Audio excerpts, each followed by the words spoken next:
Olá, professora. Olá, professor. Como vocês vão? Meu nome é Antônio Henksey e é uma honra para mim, uma alegria muito grande estar com vocês nesse projeto Na Moral. Bom, a gente hoje vai bater um papo sobre ética e moral, ou moral e ética, como está escrito.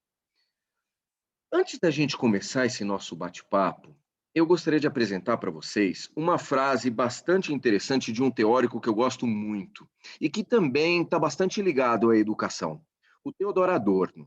A frase diz o seguinte: quem defende a manutenção da cultura radicalmente culpada e medíocre converte-se em cúmplice, enquanto aquele que recusa a cultura promove imediatamente a barbárie que a cultura revelou ser.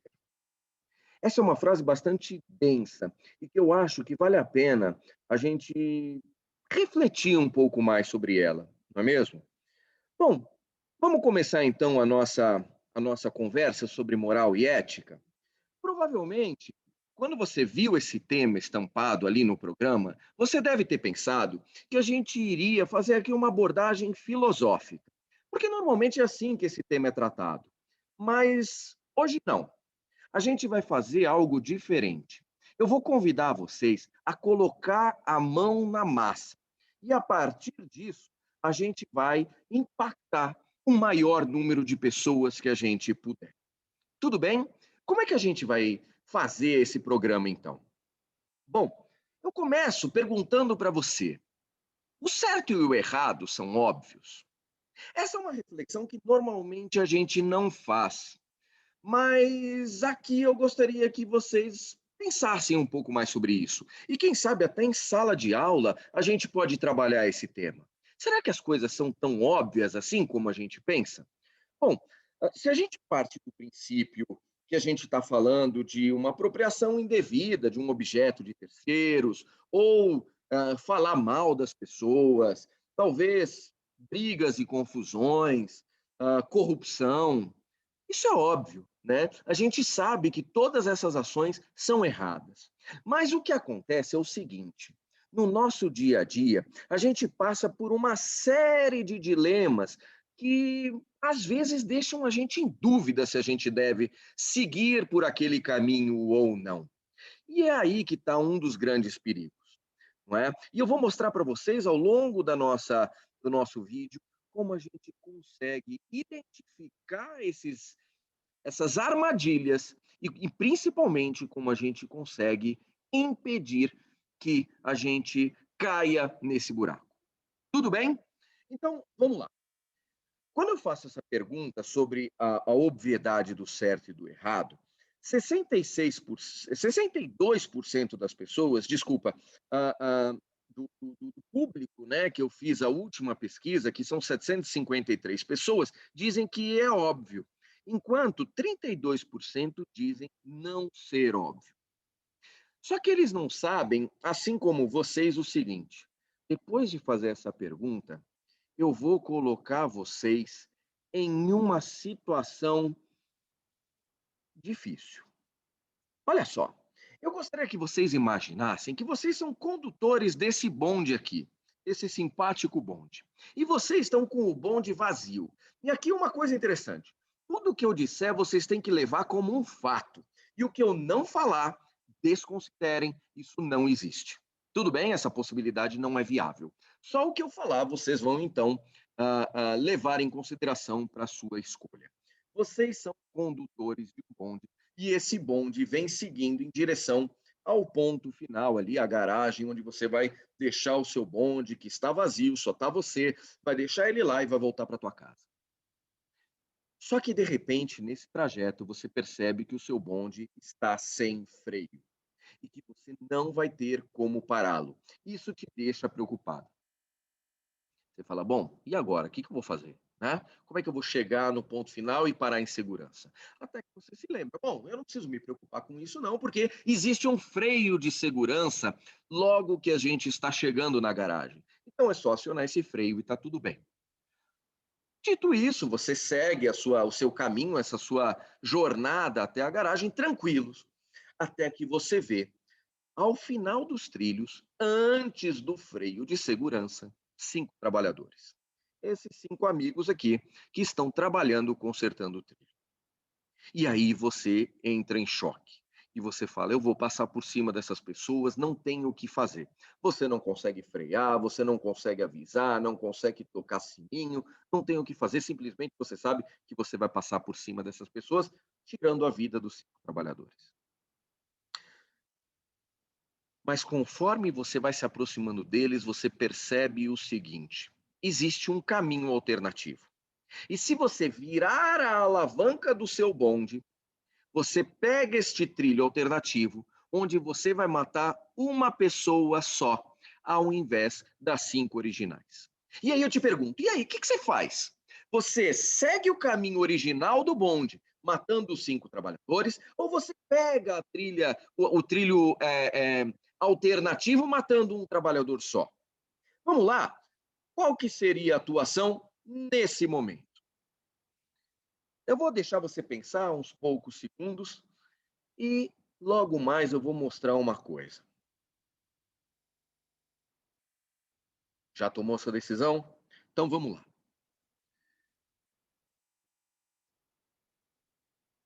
Agora, você não é mais o condutor do bonde. Eu te tiro desta difícil tarefa. Você se tornou um turista. Pode ser essa pessoa ali com o bonezinho vermelho em cima da ponte. E você está em cima da ponte, olhando para uma paisagem maravilhosa, onde um bonde vai subindo uma montanha, e de repente você percebe que o último carro do bonde, completamente vazio, não tem ninguém lá dentro, mas o último carro do bonde se solta. E você vê ele descendo a montanha, ganhando velocidade a cada metro que ele avança, e você percebe que não tem o que fazer, ele vai passar desgovernado por baixo da ponte onde você está. E aí, curioso ou curiosa, você decide olhar para trás para ver para onde esse bonde vai. E você percebe que tem 5 trabalhadores lá que serão mortos por esse bonde, uma vez que não tem condutor e que você não consegue avisá-los para sair da linha. Está claro até aí o dilema? Bom, chega uma hora que você fala, coitados desses trabalhadores. Mas aí você percebe que ao seu lado há uma pessoa. E digamos que ela seja robusta o suficiente para você, que foi um bom aluno em física, ou hoje até é um professor de física, consegue, ou professora, obviamente, de física, consegue calcular imediatamente o seguinte: se eu empurrar essa pessoa da ponte, ela vai cair exatamente no ponto que eu preciso para frear o bonde. Ela vai morrer, mas os 5 trabalhadores ficarão vivos. E aí eu pergunto para vocês, olhando aqui para o nosso dilema, o que você faria? Você deixaria esse bonde passar reto, matando os 5 trabalhadores, ou você empurraria este moço da ponte, salvando os 5 trabalhadores, mas matando ele? O que você faria nesse caso? Vamos lá, eu vou dar mais alguns segundos para que você tome a sua decisão. Bom, provavelmente você já tomou uma decisão. E aí eu quero te mostrar uma coisa. Olha só que interessante. Quando eu faço essa pergunta para as pessoas, e aqui são amostras muito parecidas, tá? 88% das pessoas dizem que virariam a alavanca salvando 5 trabalhadores e matando apenas um. E só 12% dizem que não fariam nada deixando o trem seguir o seu caminho original.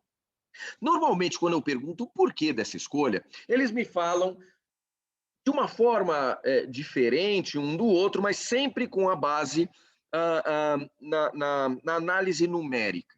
É um maior número de vidas salvas, é um menor número de famílias impactadas, mas sempre pensando na análise numérica. Por outro lado, quando eu faço essa pergunta da ponte, não é? Algumas pessoas, como vocês vão ver aqui, 32 pessoas preferiram nem responder, talvez tomaram um susto com a minha pergunta. Mas as que responderam, 22%, 23% disseram que empurrariam a pessoa da ponte, enquanto 77% dizem que não empurrariam. E aí eu questiono, mas cadê a lógica numérica que tanto fez sentido no exemplo anterior? E aí vem uma série de questões, mas aqui eu me vejo matando alguém. E aí você fala, poxa, mas se você virar a alavanca, será que você não está matando alguém?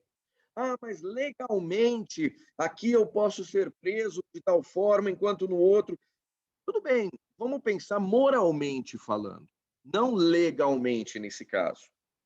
E aí? Resumindo a história, pessoal, quando eu faço essa pergunta, normalmente a gente não chega a lugar nenhum. Porque no final, praticamente, na prática mesmo, não tem diferença. A gente está falando de 5 vidas e uma vida. Mas mesmo assim a gente fica com aquela sensação de que não é igual, não é verdade? E aqui eu vou explicar para vocês por que que não é igual. E esse é um tema que a gente pode abordar em sala de aula, tanto esse dilema como essas explicações. Querem ver só uma coisa? Olha só, o que mudou? Primeira coisa é a nossa estrutura da decisão moral. Ou seja, enquanto em um caso eu estou pensando em salvar vidas e por isso ouvir o alavanca, no outro eu estou pensando em tirar uma vida para assim resultar num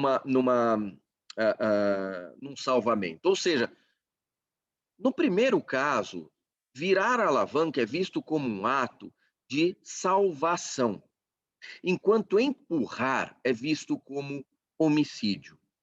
E isso acontece no nosso dia a dia o tempo todo. A gente até poderia trabalhar aqui um pouco mais os termos técnicos disso, né? A gente poderia dizer, mas eu falo aqui até para quem tiver curiosidade de procurar depois, a moralidade prescritiva e a moralidade proscritiva.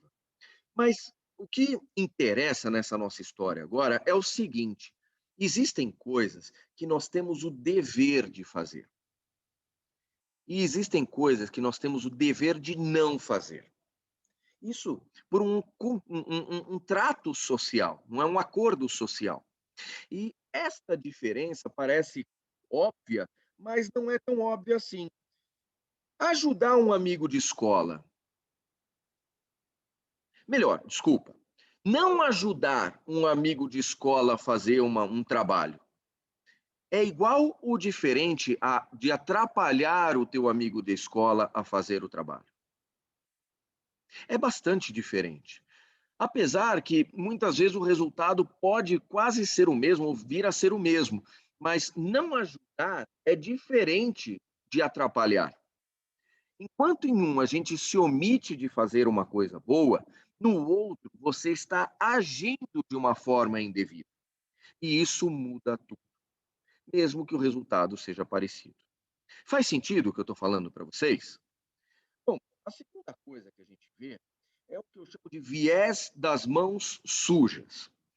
O que é esse viés das mãos sujas? É o seguinte: quanto mais próximo a gente está da ação ilícita, indevida, imoral, mais a gente se sente antiético, imoral, sem integridade. Como assim? Olha só, um aluno que tem a possibilidade, ok, de ir à mesa do professor, roubar uma prova que tem lá o gabarito, né, o gabarito de uma prova que eles vão fazer no dia seguinte, ele está agindo de uma forma indevida.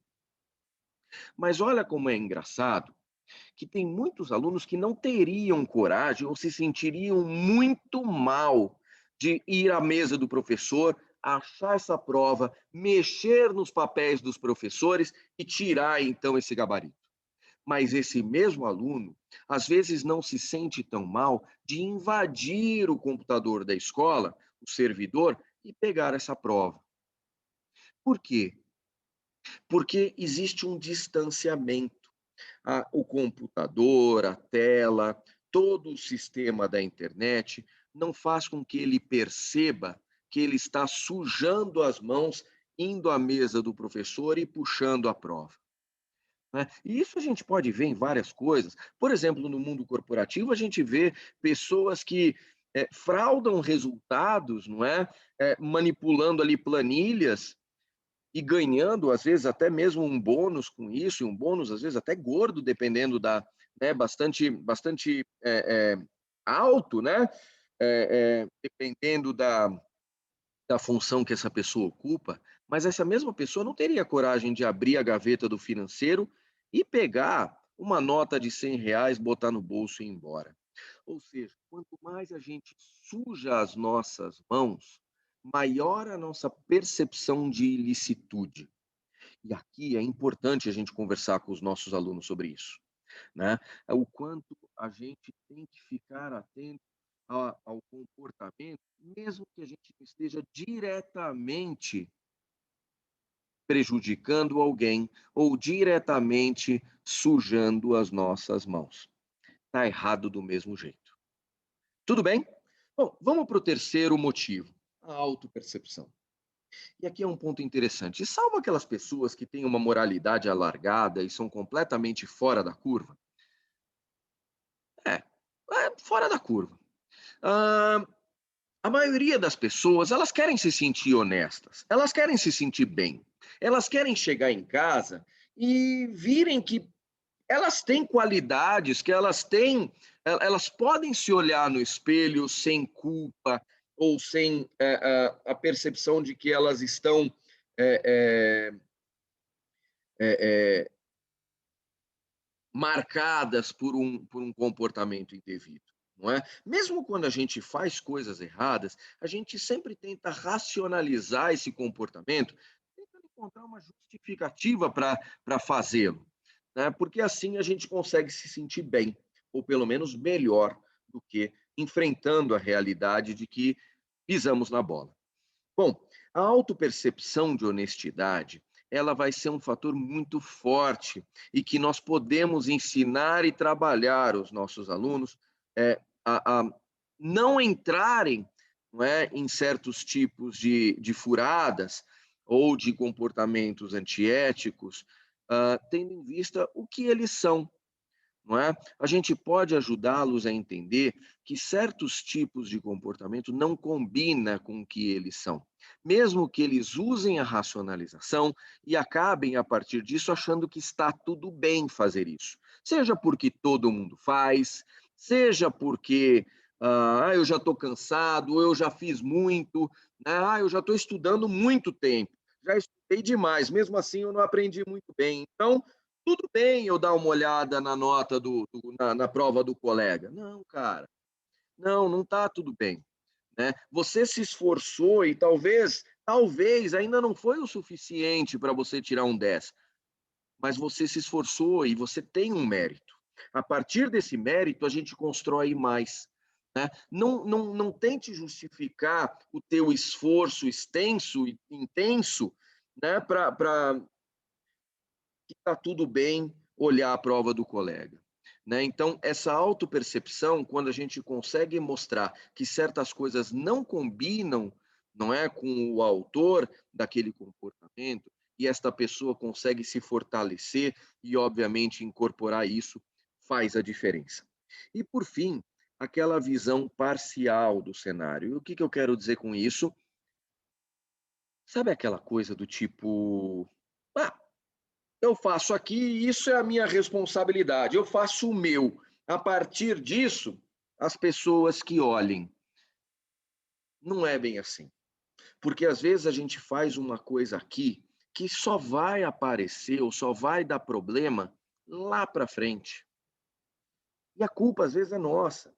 E a gente nem sabe que aquilo teve uma consequência que causou prejuízo, não é? E as pessoas, por outro lado, que sofrem aquele prejuízo também não sabem que a culpa foi nossa. Então, a gente tem que buscar, sempre que nós tivermos que tomar uma decisão, a gente tem que tentar entender do começo de onde nós estamos até lá na ponta, quais as consequências da nossa ação. E não nos cegarmos, nos blindarmos, né, de enxergar onde as nossas escolhas podem trazer prejuízos aos outros. Tudo bem? Faz sentido para vocês o que eu estou falando? Bom, espero que sim. E aí a gente vai, então, falar um pouco sobre o processo de tomada de decisão. Existem dois modelos que eu quero conversar com vocês e que eles estão presentes no dia a dia e vocês vão reconhecer eles muito facilmente. O primeiro é aquele que a gente chama de tomada de decisão racional. A tomada de decisão racional é aquela onde eu coloco de um lado os ganhos que eu vou ter ao cometer aquele ato indevido e quanto aqueles ganhos são importantes para mim. Pode ser como importância uma questão financeira, pode ser um objeto, pode ser uma nota boa, pode ser a aprovação dos meus colegas, pode ser o olhar daquela menina ou daquele menino que me interessam, tanto faz, pode ser qualquer coisa. Mas ao fazer aquele ato de uma forma indevida, o que eu vou ganhar e o quanto esse ganho é importante para mim? E por que que isso vai ser relevante nesse processo de tomada de decisão? Porque do outro lado vai haver a punição. Ou seja, existe punição para esse comportamento que a pessoa vai realizar? Se ela fizer aquilo errado, ela vai ser punida? Porque se ela não for punida, talvez valha a pena, porque o ganho que ela vai obter é bom para ela e não tem consequência. Agora, não, existe punição, sim. Qual que é a chance de eu ser pego? Porque às vezes a punição existe, mas eu sei que ninguém vai investigar o que eu fiz, ou também ninguém se importa. Então, a chance de ser pego também vai ser um ponto importante. Se eu for pego, a punição acontece. Aqui é aquela história de tudo acaba em pizza. Às vezes as pessoas são pegas, existe uma punição, mas ela nunca aconteceu. Continua economicamente falando, como a gente chama, valendo a pena. No custo-benefício, existe punição. Eu vou ser pego, mas no final das contas não vai acontecer nada. Então tá bom. E por fim, historicamente acontece, mas e comigo?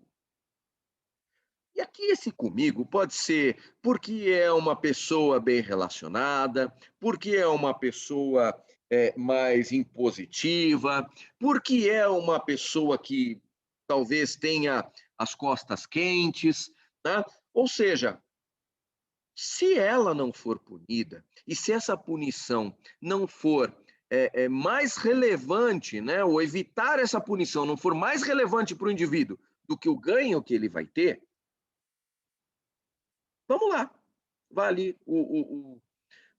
o preço. E aqui uma coisa interessante também para conversar com os alunos, que é o seguinte: essa punição não necessariamente ela precisa ser uma punição restritiva, onde o indivíduo vai ser expulso da escola, ou vai ser preso, ou vai ter alguma consequência física.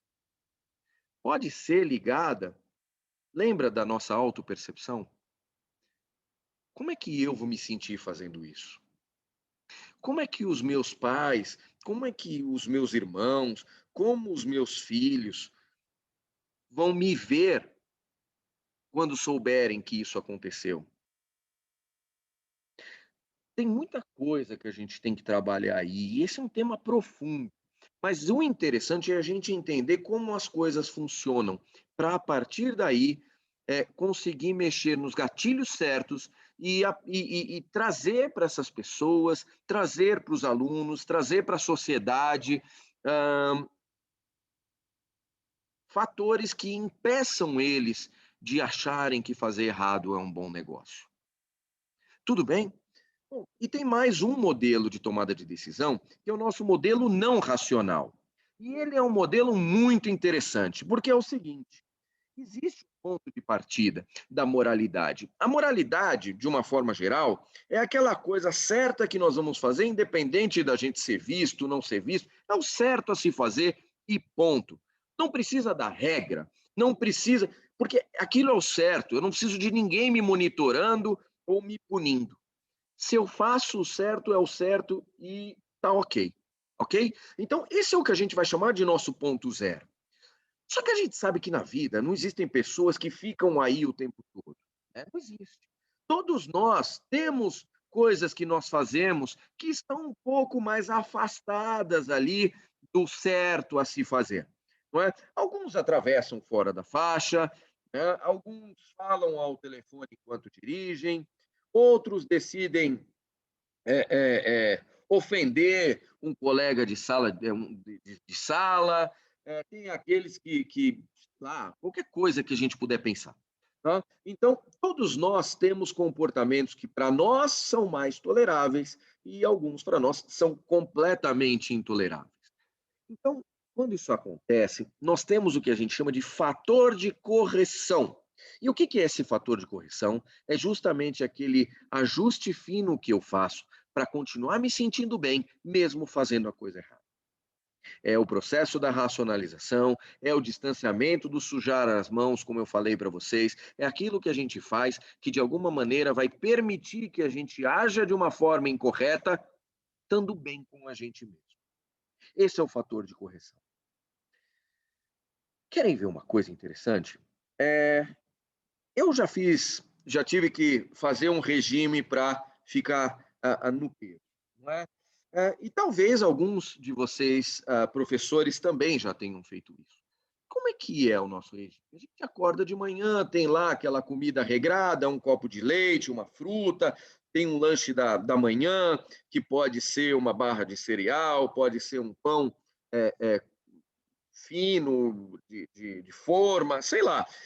Tem um almoço que normalmente é uma salada e um grelhado, o lanche da tarde, o jantar também algo leve, não é? E no finalzinho do dia, para fechar, talvez uma frutinha. E assim é o nosso regime. É praticamente sempre igual. A gente pode estar seguindo esse regime já há muito tempo. Mas como é que a gente se comporta quando a gente tem um dia estressante? Não é aquele dia que a gente chega em casa e pede uma pizza? Não é aquele dia onde a gente abre um potão de sorvete ou come chocolate? E a gente deixa o nosso regime de lado? Então, por exemplo, o estresse é um fator que leva a gente a acionar o nosso fator de correção. Aquela história de todo mundo faz, aquela ideia de que eu estou fazendo, mas ninguém está se prejudicando com isso. Existe uma série de gatilhos de racionalização que a gente pode acionar para liberar o nosso fator de correção. E aí a gente fala que está tudo bem. Sabe um problema que existe nesse fator de correção? É o seguinte: ele não para quando a gente aciona ele ou quando a gente torna ele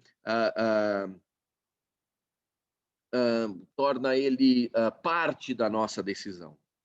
Ele vai continuar se flexibilizando. Então, você aciona o teu fator de correção e depois ele se torna um ponto de partida para mais um fator de correção, que depois vira mais um fator de correção, e quando a gente vai ver, a coisa desanda.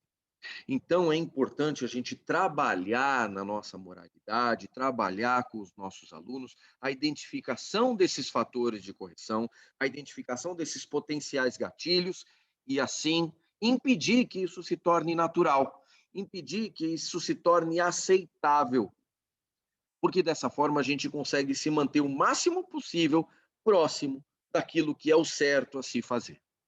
Tudo bem? Ótimo! Outra dica que eu gostaria de dar para vocês, para que a gente possa trabalhar a moralidade e a reflexão sobre a moralidade, é a gente identificar como os problemas podem acontecer na nossa realidade, no nosso dia a dia. Não adianta a gente pegar e falar sobre corrupção sem contextualizar isso na vida do aluno, por exemplo. Porque senão a gente fica com aquela falsa sensação de corrupção é dólar na cueca, é mala de dinheiro, é político pagando para político, é empresário, empreiteiro pagando para político. Isso também é corrupção. Mas existem vários outros tipos de corrupção, vários outros comportamentos que também são corrupção. E que, na verdade, pode estar muito mais próximo da vida do nosso aluno do que um político. Não é verdade? Então, cada item que vocês quiserem trabalhar com os alunos, vale a pena a gente fazer esse exercício. a gente explica um pouco o que é aquele tema e a gente deixa eles, desafia eles a pensar. Como isso acontece no teu dia a dia? E deixa vir. E a gente vai trabalhando isso, porque é só quando ele reconhece na rotina dele como aquele problema acontece que a gente consegue fortalecer a moralidade. Porque senão fica aquela ideia de, isso não é comigo, isso não vai acontecer. Eu sou honesto, eu não tenho que me preocupar com esse tipo de coisa. Sempre vale a gente se preocupar. Sempre vale a gente fazer um exercício para deixar a nossa moralidade forte, né? Deixar, eu costumo chamar isso de academia moral, né? A moralidade ela tem que ser como qualquer coisa na nossa vida, né? Ou seja física ou seja intelectual. Se a gente quer aprender um idioma, temos professores de inglês aqui. Se a gente quer aprender um idioma, a gente tem que praticar, a gente tem que ler. Se a gente quer aprender matemática, temos que fazer exercícios, não é assim? Se a gente quiser ler com fluência, a gente tem que sentar e pegar um livro. E a mesma coisa escrever. Se a gente quiser correr uma maratona, a gente tem que treinar. Moralidade é igual. E é por isso que essas reflexões são tão ricas. Porque é só pensando no que eu faria, qual é o problema, por onde ele pode vir, que a gente consegue, então, um bom resultado. E aí, para que a gente consiga isso, eu gosto de chamar esse recurso de treinamento de piloto de avião. O que é esse treinamento de piloto de avião? É o seguinte: provavelmente, se vocês já voaram de avião, vocês, pelo menos eu espero que vocês nunca tenham pego um voo, não é? Onde o piloto percebeu que uma das turbinas estava pegando fogo, a outra estava desligada, que vocês estavam passando por uma tempestade e turbulência, tudo ao mesmo tempo. Bom, mas aqui vem um segredo. Provavelmente o piloto do teu voo já passou por isso centenas de vezes num simulador. E por que isso? Porque se isso acontecer na realidade, a resposta dele tem que ser automática. Ele não tem que parar e pensar no que vai fazer. Simplesmente ele age. Desliga o que tem que desligar, liga o que tem que ligar, coloca o avião na altura ideal para que vocês consigam evitar qualquer tipo de problema. Ele pega o rádio, passa o comando exato para a torre e assim ele tem um potencial de salvar o maior número de vidas. Se ele deixar para pensar naquela hora crítica o que vai fazer, talvez não dê certo. Com as nossas decisões morais é a mesma coisa. Não é naquela hora que o grupo chama para fazer algo errado, ou que o líder ali da patota coloca o dedo ali na frente do seu nariz e manda fazer alguma coisa. Não é nessa hora que a gente vai conseguir se livrar. Não se a gente já não tiver pensado antes e trabalhado antes a nossa musculatura moral. Se a gente deixar para a hora H, a chance de não dar certo é muito grande. Então, trabalhem também esse conceito do treinamento de piloto de avião com os alunos de vocês. Isso faz toda a diferença. Tudo bem? Bom, essa é a nossa aula sobre ética e a moralidade. Espero que vocês tenham gostado. Qualquer dúvida, façam um contato. A gente consegue responder depois para vocês, mandar materiais de apoio, tudo o que vocês precisarem para estarem junto com a gente nesse projeto maravilhoso que é o Namoral. Um grande abraço e até a próxima.